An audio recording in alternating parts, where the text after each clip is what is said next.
Bildiyiniz kimi, Dövlət İmtahan Mərkəzinin paylaşdığı məlumata əsasən cari ildə, yəni hal-hazırda 10-cu sinifdə oxuyan şagirdlər 2027-ci ildə buraxılış imtahanında 11 illik səviyyədə xarici dil fənni üzrə yeni imtahan modeli əsasında qiymətləndiriləcəklər. Yeni təqdim olunan imtahan modelinə əsasən şagirdlərin dinləmə bacarıqları, bir mətn və mətnə əsasən 4 qapalı tipli test tapşırığı, oxu bacarıqlarını qiymətləndirmək üçün 2 mətn və hər mətnə aid 4 qapalı tipli test tapşırığı, ümumilikdə oxu bacarığının qiymətləndirilməsi üçün 8 qapalı tipli test tapşırığı istifadə olunacaq. Eyni zamanda şagirdlərin leksik və qrammatik biliyinin qiymətləndirilməsi üçün 13 sayda test tapşırığı təqdim olunacaqdır. Şagirdlərin yazı bacarığı isə onlara təqdim olunan sual və ya mövzu ətrafında ən azı 100 sözdən ibarət kiçik həcmli mətn qurmaq tələb edən bir tapşırıq növü vasitəsilə qiymətləndiriləcəkdir və bu tapşırıq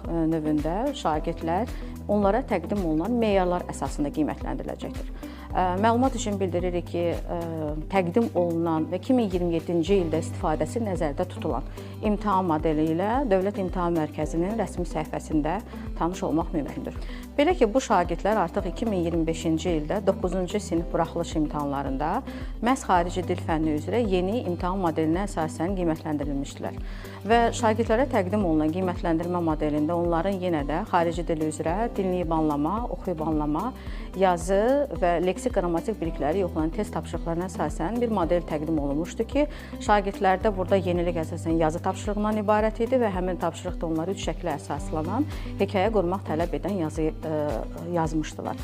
Həmin şagirdlər artıq 2027-ci ildə xarici dil fənni üzrə yeni imtahan modelinə əsasən qiymətləndiriləcəklər. Qeyd edək ki, təqdim olunan modeldə istifadə olunan tapşırıq nümunələri ilə şagirdlər daha yaxından Elm və Təhsil Nazirliyinin təsdiq etdiyi və orta məktəblərdə istifadə olunan dərsliklərdə daha yaxından tanış ola bilərlər və onlar öz yazı bacarıqlarını inkişaf etdirmək üçün həmin mənbələrə istinad edə bilərlər.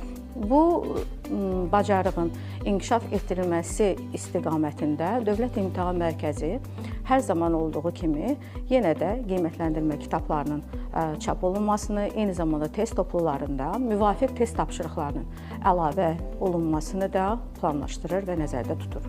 Biz 2027-ci ildə cari ildə 10-cu sinifdə təhsil alan şagirdlərin 11 illik səviyyədə buraxılış imtahanında onların xarici dil bacarıqlarının qiymətləndirilməsində tətbiq olunacaq modeli sizə təqdim etdik. Eyni zamanda vurğulamaq istərdik ki, 2027-ci ildə 9 illik səviyyədə buraxılış imtahanında iştirak edən şagirdlər əvvəlki modelə əsasən qiymətləndiriləcəklər. Yəni onlara yenə də dinləyib anlama, oxu, yazı